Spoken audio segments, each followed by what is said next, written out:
Mesdames, Messieurs, bonsoir. Bonsoir à vous tous qui nous suivez les dimanches à partir de 22 h. Et bon après-midi d'ailleurs à ceux qui nous suivent, soit en rediffusion le mercredi à 17 h. C'est le 3e numéro de votre magazine à l'offensive aujourd'hui. Et nous recevons à la défensive Monsieur Mathieu Luboya, que vous allez découvrir d'ailleurs dans cette émission, que nous recevons aussi pour la toute première fois avec lui. Nous allons échanger autour du processus électoral, les élections pour être beaucoup plus précis et la souveraineté de la République démocratique du Congo. Vous savez, notre pays est en train de traverser une période assez importante de son histoire. Le peuple est appelé à renouveler sa confiance pour choisir des nouveaux animateurs. Et cette question intéresse beaucoup le monde, l'international, les États non congolais qui voudraient aussi bien avoir une influence dans le choix que les Congolais vont opérer pour choisir soit le président de la République, soit les députés nationaux et députés provinciaux. Alors, comment organiser ces élections et respecter la souveraineté de la République démocratique du Congo? On en parle ce soir avec Mathieu Luboya. Bonsoir. Bonsoir. Comment allez-vous? Je vais très bien. Merci de répondre à notre invitation. Je vous remercie aussi de l'invitation. On vous présente comme conseiller à la coopération ou candidat? On me présente avec tout ce que vous voulez comme titre. Président sectionnaire du Parti travailliste pour la commune de Lancélé. Membre du Parti travailliste, cadre de ce parti. Conseiller à la coopération du ministre, si vous voulez bien aborder des questions qui concernent l'enseignement supérieur et universitaire. Oui. Je crois que c'est cela.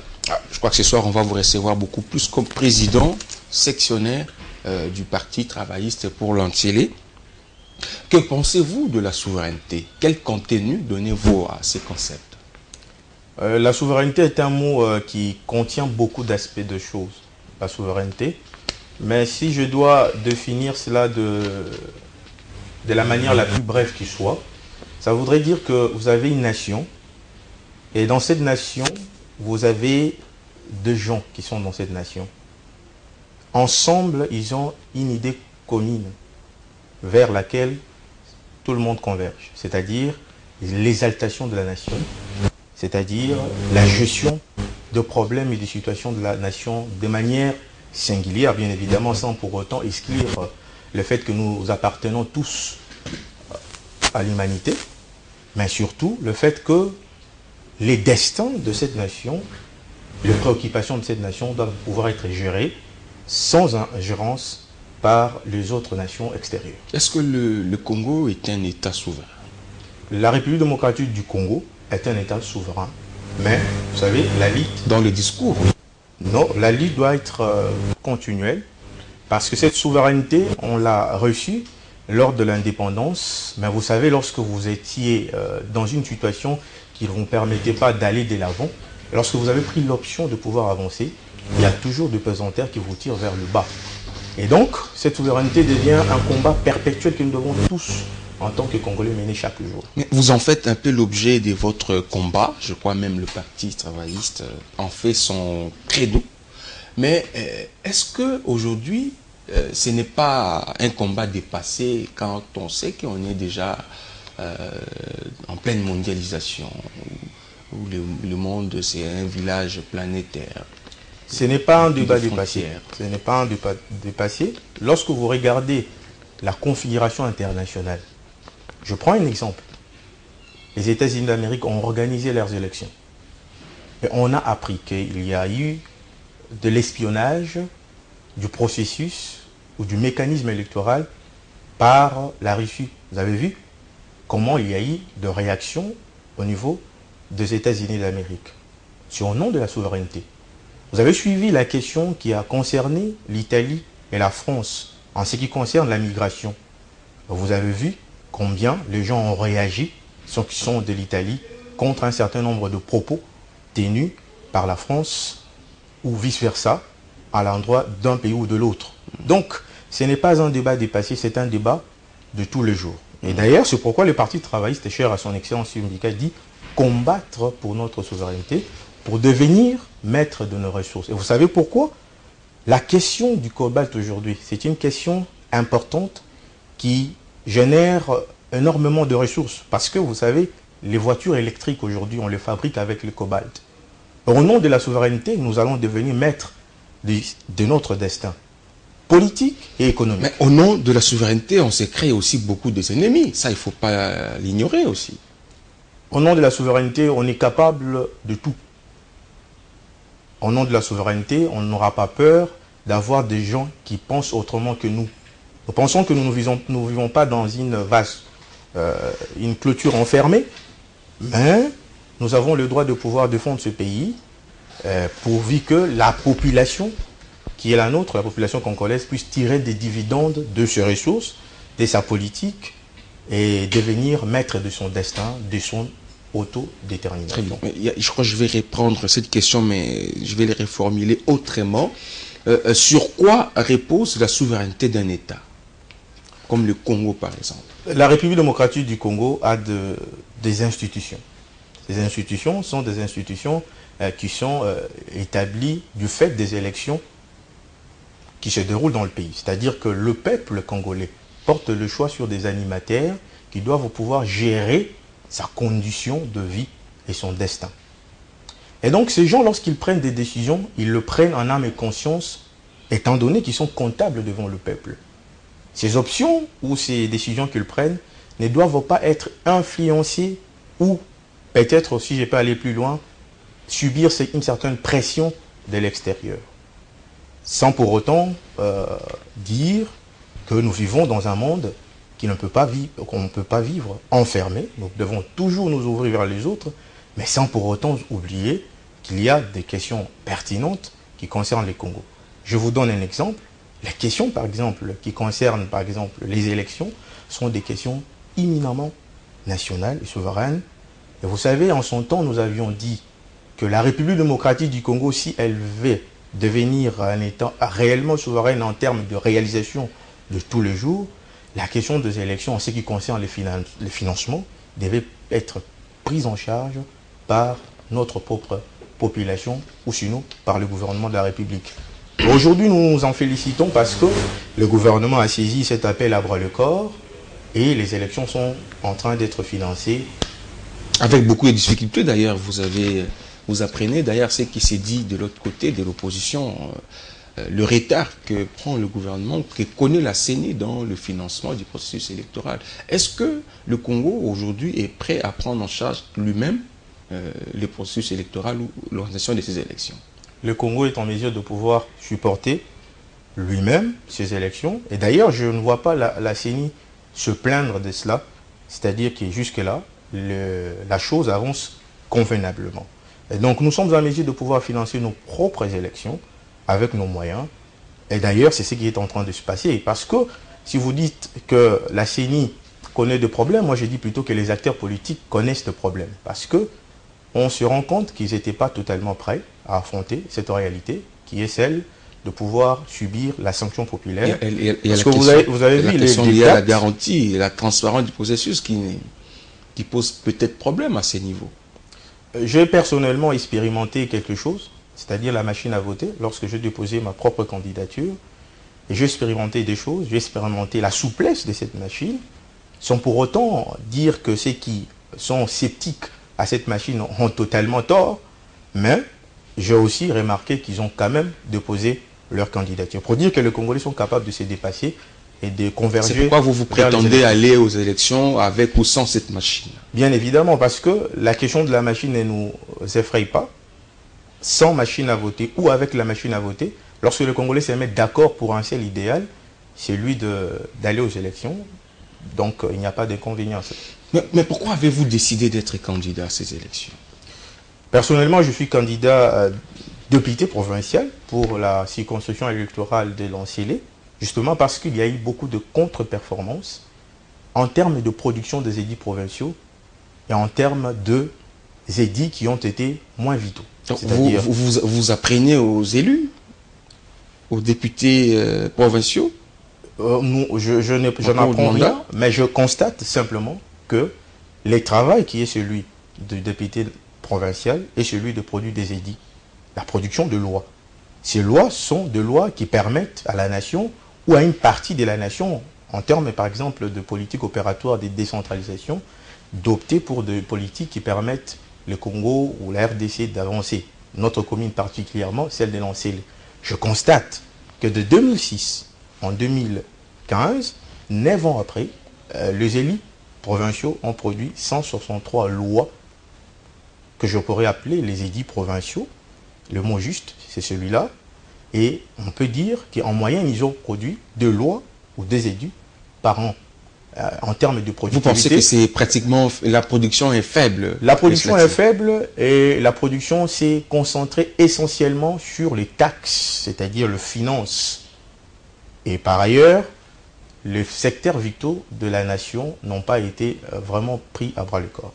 Ce qui fait que nous, qui voulons pouvoir relever le contre-performance, nous avons des idées qui peuvent permettre à notre commune d'avancer et d'aller de l'avant. Mais est-ce que vous avez une idée sur ce que doit être la République? Vous avez un projet, vous avez une vision sur ce pays? Je suis membre du Parti travailliste, cher à son Excellence Steve Bikay. Le Parti travailliste est un parti de gauche. C'est un parti qui a une idéologie singulière. Justement, je pense qu'on peut avoir toute une émission pour animer cette idéologie en termes du contenu, ce qu'on appelle les solidarismes africains. Vous savez, dans un pays, nous avons ce que nous appelons la production. Si aujourd'hui la République démocratique du Congo connaît un certain nombre de problèmes, justement parce que nous avons plus misé sur le minerai et nous avons oublié les secteurs de la production en ce qui concerne l'agriculture, etc. Mais parlons de la production. Le pays produit. La République met des moyens de ce que nous appelons les conditions des affaires. En cela, la République pose, l'État donc pose ce qu'on appelle des taxes qui doivent être payés. Voyez-vous? Et dans la République, la production, vous avez les gens qui produisent, ceux qui ont des capitaux, et ceux qui ont la possibilité d'accorder des capitaux à ceux qui sont en mesure de pouvoir le payer, qu'on appelle des crédits, tout ça les banques. Le banque fixe le taux d'intérêt, ceux qui possèdent, ceux qui sont propriétaires des capitaux, fixent des salaires. Mais il y a, bien évidemment, ceux qui travaillent. Et ceux qui travaillent ne fixent pas leur salaire. Les conditions de travail, les conditions de rémunération sont des conditions assez pitoyables. Et voilà ce que nous voulons, nous, en tant que parti travailliste, qui mettons à l'exergue le travail, voudrions bien que les conditions de travail pour tout Congolais soient des conditions assez confortables. Donc, la justice sociale et la justice distributive. Au-delà de cela, ceux qui ont des capitaux devront aussi investir dans des secteurs que nous appelons des secteurs porteurs de croissance, mais faire aussi ce que nous appelons des investissements socialement responsables. Voilà la vision que nous avons. Cette vision vous suit, incarne votre action, parce que vous êtes maintenant au gouvernement, vous êtes membre de ce gouvernement, vous participez maintenant à la gestion du pays. Est-ce que la vision que vous venez d'expliquer tout à l'heure caractérise votre gestion au niveau du gouvernement? Évidemment, puisque depuis que nous sommes au gouvernement, parce que je parle ici en tant que président sectionnaire, mais je suis aussi conseiller à la coopération du ministre, et donc le Parti travailliste est mis à l'épreuve en ce qui concerne sa gestion, parce que nous sommes en train de gérer ensemble dans ce que nous appelons le gouvernement des larges unions nationales. Et en ce qui concerne cette gestion, nous avons mis en place, depuis que nous sommes là, ce qu'on appelle un mécanisme de concertation permanent, de gestion des crises et de conflits pour apporter des solutions concertées. Vous savez, oui, depuis que nous sommes là, des crises ont été surmontées avec efficacité et efficience. Il y en a encore ces crises, hein? Mais bien évidemment, gérer, c'est gérer des crises, c'est gérer des conflits, mais c'est être à la hauteur de ce conflit et apporter la paix sociale. Et grâce à cette action de masse laborieuse, parce que nous avons le souci de la masse laborieuse, nous sommes au contact de cette masse à travers les étudiants, à travers le professeur, et bien d'autres corps qui constituent l'enseignement supérieur universitaire. Et au-delà, nous avons mis en place une politique, grâce aussi bien à l'action du chef de l'État, mais aussi du Premier ministre à travers le gouvernement, ce que nous appelons la bourse de solidarité nationale. C'est une bourse qui permet à tout citoyen congolais qui veut bien étudier, mais qui est né dans une famille pauvre, d'avoir le moyen d'aller à l'université et de devenir celui qui peut fabriquer des savoirs pour le développement de son pays. Alors, donc il y en a plusieurs comme ça. Je pourrais citer un à un. Le moment viendra où on va remettre pratiquement en cause votre gestion et vous allez vous mettre à vous justifier et à parler de votre bilan. On attendra la campagne électorale pour ça. Mais revenons sur notre question, l'élection et la souveraineté en République démocratique du Congo. Est-ce qu'il est facile, comment barrer la route ou éviter l'influence étrangère dans l'organisation de nos élections? La première chose, c'est que je m'en félicite, les partis travaillent s'en félicitent. L'autofinancement, l'autoprise en charge. Je réitère ce soutien au gouvernement qui veut vraiment prendre cette question à bras-le-corps, c'est-à-dire sponsoriser, financer de manière la plus pertinente nos élections. Mais est-ce que ça sera facile quand on voit le budget, la hauteur du budget pour ces élections? Est-ce que le gouvernement aura les moyens? Le gouvernement ne s'est pas déduit. Le gouvernement n'a pas dit autre chose. Le gouvernement est engagé à financer ces élections. Et donc, jusque-là, je peux croire encore à ces élections et au financement de ces élections. Les Congolais sont capables de se surpasser. Ils ont l'intelligence, ils ont le moyen. Il ne reste que la volonté de tout un chacun qui regarde dans la même direction. Est-ce que l'autofinancement suffit pour éviter l'émission ou l'influence étrangère dans nos élections? Mais les Congolais vont voter eux-mêmes. Ils vont aller chacun dans l'urne va déposer le nom de son candidat président de la République, député provincial, député national. Et donc j'espère bien que nous allons porter au plus haut des animateurs qui n'auront rien à rendre comme compte à l'extérieur. Et qui auront à rendre compte que la population qui les a portés au pouvoir. Qu'en dites-vous alors de pression qui est subie le Congo actuellement vis-à-vis que ce soit de l'Union européenne, des États-Unis et d'autres structures internationales, Nations Unies et consorts, qui exercent une pression énorme, surtout sur la CENI, sur la question des élections et pourtant appartenant à notre souveraineté?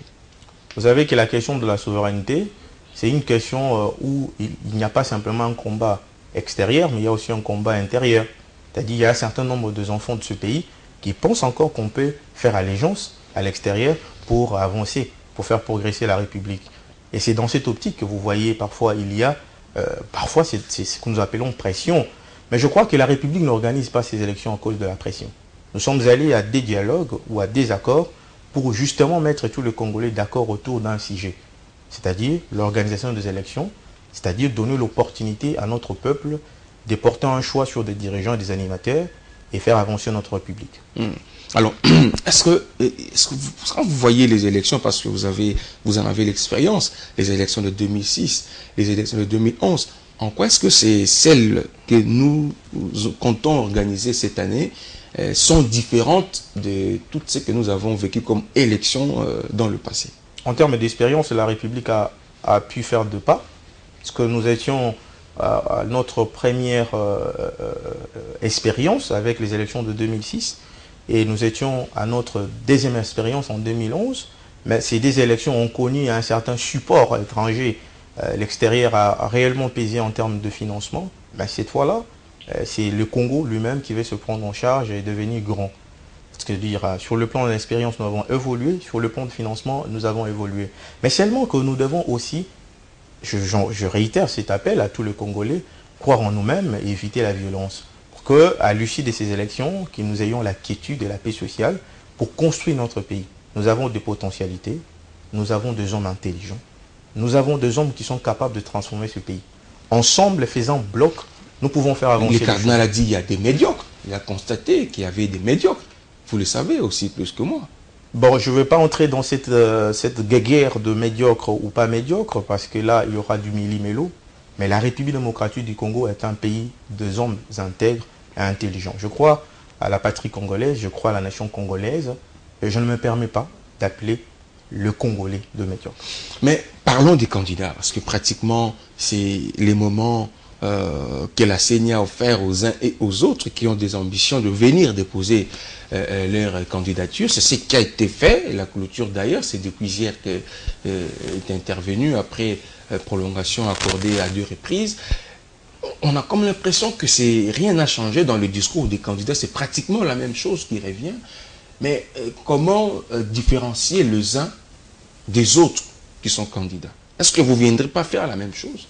Non, il y aura une grande différence. Si je dois parler particulièrement, singulièrement de moi, il y aura une grande différence. Parlons de vous. Je parle de moi-même. Vous savez, lorsqu'on est président de la République, on présente un projet de société pour gérer la République. Et ensemble, on peut le faire avec des candidats qui sont en train de suivre cette même voie que vous, qui défendent l'idéal au niveau de la base. Mais lorsqu'on est aussi député, j'entends dire que les députés n'ont pas de programme. J'entends dire que les députés n'ont pas un programme. Mais nous pouvons avoir de programme en termes de loi. Parce que les législateurs, c'est qui? C'est les députés. Mais sur base de quoi un député doit être voté? Mais sur base justement de son programme en termes de loi. Un député doit pouvoir dire ce qu'il a remarqué qui ne marche pas dans la gestion. Dans la gestion. Parce que la gestion, elle est faite de quoi? Elle est faite de lois qui sont faites au niveau du Parlement ou des ensembles provinciaux. Quelles sont les lois qui sont prioritaires pour la République, pour les provinces, etc. Et quelles sont les lois ou les édits provinciaux qu'un député est capable de pouvoir porter lorsqu'il est choisi par la population? Parce que comment il défend la population? On entend dire, je vous défends. Sur quoi? Il doit être en mesure de pouvoir dire, la République a des lois qui sont votées et qui sont ignorées. Quelles sont ces lois qui sont ignorées? La République n'a pas telle loi qui doivent être produites. Quelles sont ces lois que je peux produire pour le développement de mon coin, de ma patrie, de la République? Il ne faudra pas que les gens restent dans le superficiel pour dire que je vais, pour que vous me votiez pour construire des routes, ce qui n'est pas d'ailleurs le rôle d'un député ou d'un élu, national ou provincial, ou que je sois en train de parler pour vous, je ne sais pas de quelle manière, parce que pour parler pour quelqu'un, pour être mandaté, pour parler pour quelqu'un, il faut avoir suffisamment la compréhension de ce qui doivent être des choses que vous devez défendre. Vous êtes des candidats de vos partis politiques ou vous êtes des candidats de vos bases qui vont vous voter? Mais le candidat doit être à l'écoute de la base. C'est en écoutant la base qu'il peut pouvoir amener un contrat social à la base. Et donc nous sommes les candidats de nos partis. Nos partis ne sont pas des partis qui n'écoutent pas la population. Ce sont des partis qui sont à côté de la population. Les partis travaillistes, c'est un parti de proximité et de la masse laborieuse. Donc nous écoutons notre population et nous avons un regard sur la gestion de notre pays pour savoir ce qui ne marche pas en termes de loi. Parce que ce sont les lois qui encadrent la gestion. C'est en vertu de cela qu'on sanctionne ceux qui sont à la gestion, ceux qui sont à l'exécutif. C'est en fonction de cela qu'on produit des édits qui permettent à la République de se réformer, de se remodeler. Est-ce que vous ne semblez pas là ignorer aussi les difficultés rencontrées par vos prédécesseurs que vous comptez remplacer à la prochaine législature? Est-ce que vous ne craignez pas aussi faire face aux mêmes difficultés et tomber aussi dans la même erreur? 12 ans après, les députés provinciaux ont un bilan à présenter. Je n'aimerais pas ici me mettre à leur place. En tout cas, si j'étais à leur place, je me sentirais mal à l'aise. Mais seulement nous qui allons venir, nous devrons pouvoir, c'est pourquoi d'ailleurs nous devons avoir des éléments de campagne qui permettront à notre population de nous juger après 5 ans.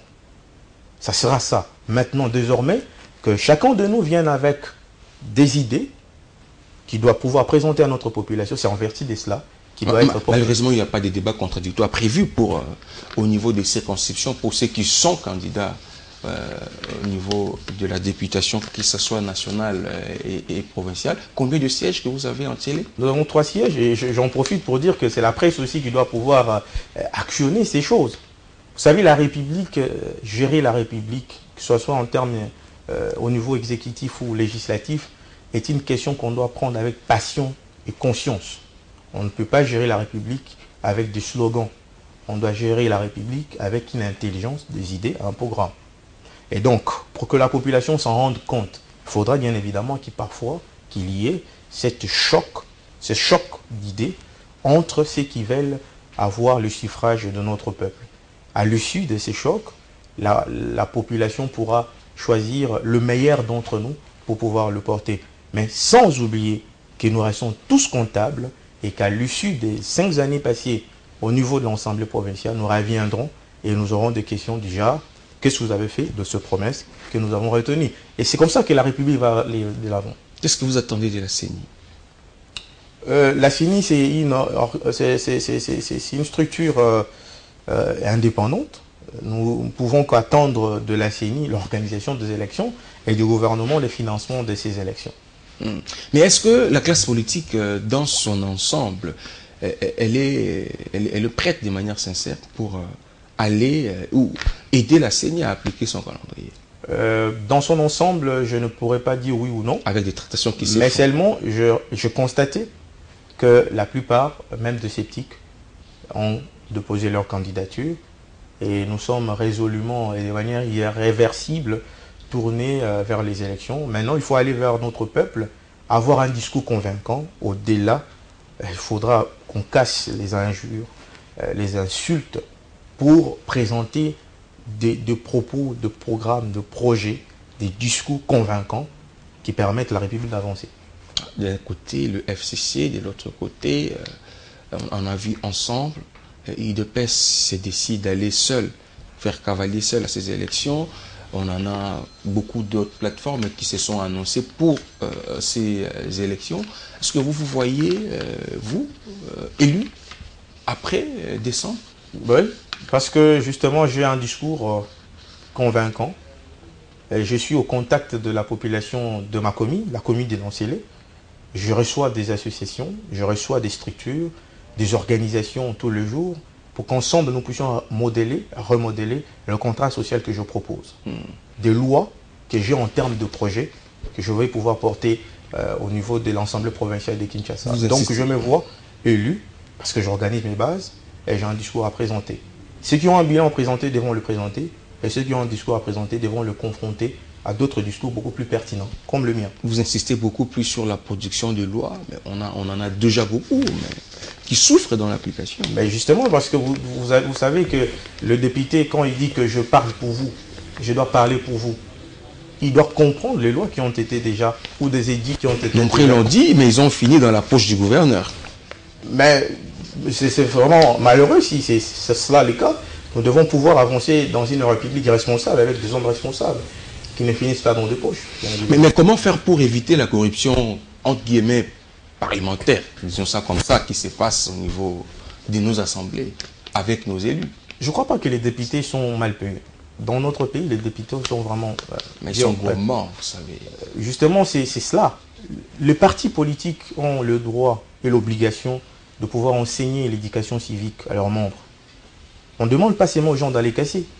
Justement parce que lorsqu'on est intolérant, lorsqu'on n'est pas démocratique, et lorsqu'on pense que l'autre ne l'est pas, on fera la même chose qu'on arrive au pouvoir. Mais si nos partis sont là pour enseigner aux gens ce que c'est que la gauche, la droite, ce que c'est que le vidéo de la gauche, de la droite, ce que c'est que la politique, l'économie, le social, ce que c'est que le civisme, l'amour de la patrie, le nationalisme, lorsqu'on arrive à des fonctions importantes de notre pays, on ne peut qu'agir dans le sens d'œuvrer pour la République. Mais lorsqu'on n'a pas ça, c'est comme ça que les gens finissent comme ça. Un message particulier. Je vous remercie, si je peux, je ne sais pas si l'émission est terminée. Je vous remercie pour l'invitation. Le message que je voudrais lancer à la population congolaise, c'est celle de dire, vous êtes une population forte, une population avec des atouts, des potentialités qui peut-être sont à un niveau latent. Et à chacun de nous de pouvoir le réveiller, l'esprit du nationalisme et du patriotisme, de pouvoir nous dépasser. Que ce soit ceux qui sont dans l'opposition radicale, modérée, ceux qui sont dans la composante qu'on appelle la majorité, les Congolais dans leur ensemble, nous sommes capables de nous dépasser, de construire notre pays. Et donc à ma commune, je voudrais dire que le destin de notre commune sera jugé en décembre 2018.